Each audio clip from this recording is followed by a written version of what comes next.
DK Moore is going to have 15 extra hours this weekend and next weekend, more than 15 hours. He ain't going to be working. Who did I say? DK Metcalf. Who did I say? Who did I say, Gary?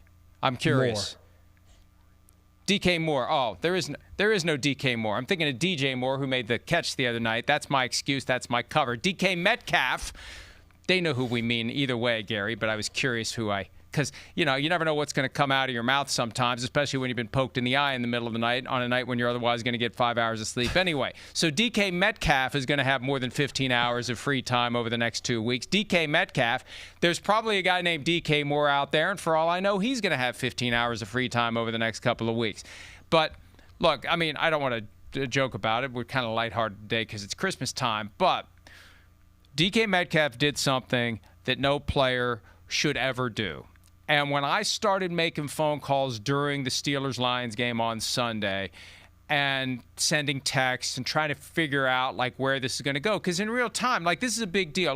The moment it happened, the moment I looked up and I saw the screen, and we're in the room with all the screens up, all the games up, and it's down to 3 or 4 games by the time you get to 4:30. I looked up and I saw that. I was like, what the hell is going on? Oh, DK Metcalf's getting suspended. It was the first thing I said. He's getting suspended. Some people were surprised he didn't get ejected. The league didn't know what was going on because he's not on the field when it happens. So what he did, and there's the other angle that we showed yesterday, he walks over to the stands, he reaches up, he grabs the fan's shirt, pulls it down, and then punches out of it.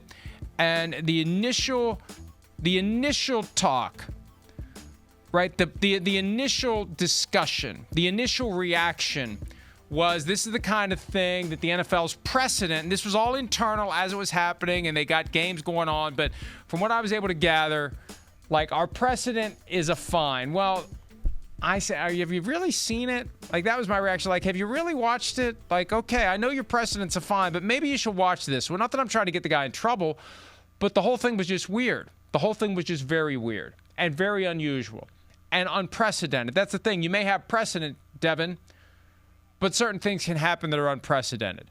To go over there and to initiate contact, to be the one who reaches up and grabs the shirt in a very aggressive way and pulls down and then punches out of it, he did all that. The fan didn't shove his helmet like the fan that Lamar Jackson shoved back into his seat week 1. You're running by the stands and they're shoving on your helmets and twisting your neck with your helmet on it. You're going to react to that. They made contact with you. DK Metcalf made contact with the fans. So it was one of those Mondays where it's just a matter of time before this thing hits. It was right around 5 o'clock Eastern time. 2-game suspension for conduct detrimental to the league. Not the usual suspensions we see for an on-field rules violation. This is separate. Conduct detrimental to the league. Appeal gets handled by the commissioner or his designee, not by Jordy Nelson or Derek Brooks or Ramon Foster, the hearing officers. No. This is all commissioner, and we know what happens when the commissioner has the appeal rights. Why are you even wasting your time appealing it? The commissioner is going to bang the gavel and uphold this appeal. And the league rule is very clear. Players may not enter the stands or otherwise confront fans at any time on game day. If a player makes unnecessary physical contact with a fan in any way that constitutes unsportsmanlike conduct or presents crowd control issues and or risk of injury, he will be held accountable. Now, how will he be held accountable? Again, typically, it's been a fine. But this is something that goes over the top. And there's another angle that appeared yesterday. The guy goes over. DK goes over. The guy leans over, then gets yanked down. And, yeah, he's happy afterward. But, he could have been pulled over the railing. DK Metcalf could have hit him square. I submit to you the result would have been worse than what happened to Jake Paul if that had occurred. So, Devin, the whole thing is just weird. I don't know if you've seen anything like this during your days of playing. I haven't seen anything like this in my years of watching. You just can't have this. There's a line that you can't cross as a player, and DK Metcalf crossed it. The thing that shocked me was whenever I played in games, we had a good amount of people behind our bench, in between our bench and whatever that is, 10 to 15 yards, and the stands.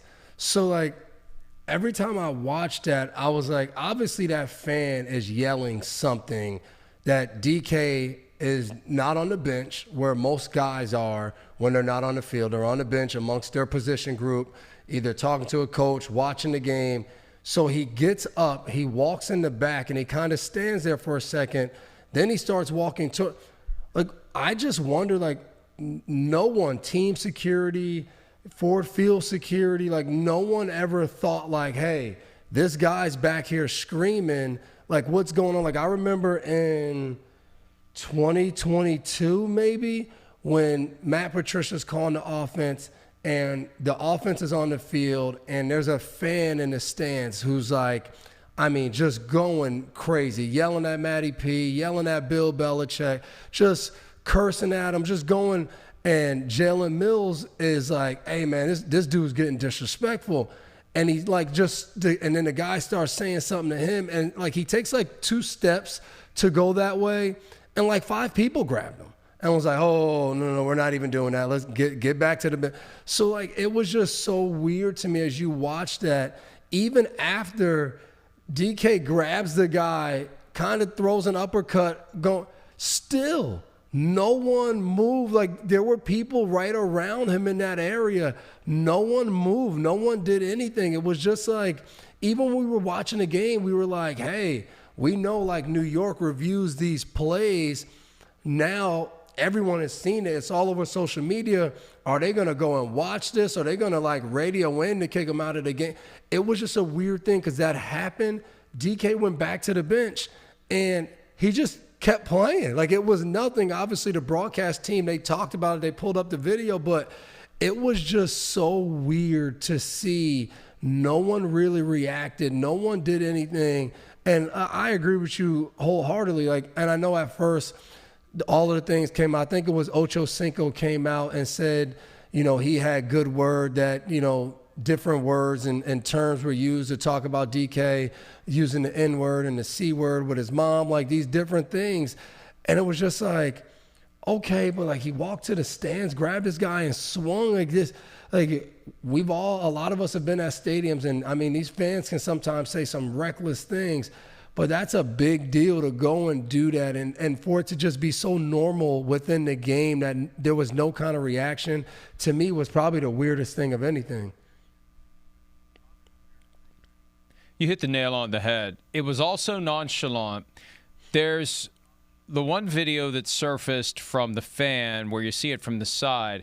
One of the security, you know, we always see safe security on the T-shirt, and they're always, not always, because this guy wasn't standing in that posture. Usually you see, and it's a yellow jacket sometimes for an indoor game. It may be a red T-shirt. I think if we play this, we'll see the guy standing there with the safe security shirt on. They're usually facing the stands because it's one-way security. We're watching the fans to make sure no one comes out. See the guy there? You can kind of see him. There he is. There he is. He's just hanging out. He's going over to watch the show. Hey, we got something interesting going on over here. Oh, man, you only hit him once? Why didn't you hit him again? Like, I mean, come on, that's your job. And I think from his perspective, he's probably thinking, this isn't my job. I'm there to keep dude with the blue wig from coming down here and doing something to you. Nobody ever told me that you might go over there and do something to him. Because like you said, responsible teams, and I don't want to dump on the Steelers here, but the eye in the sky doesn't lie.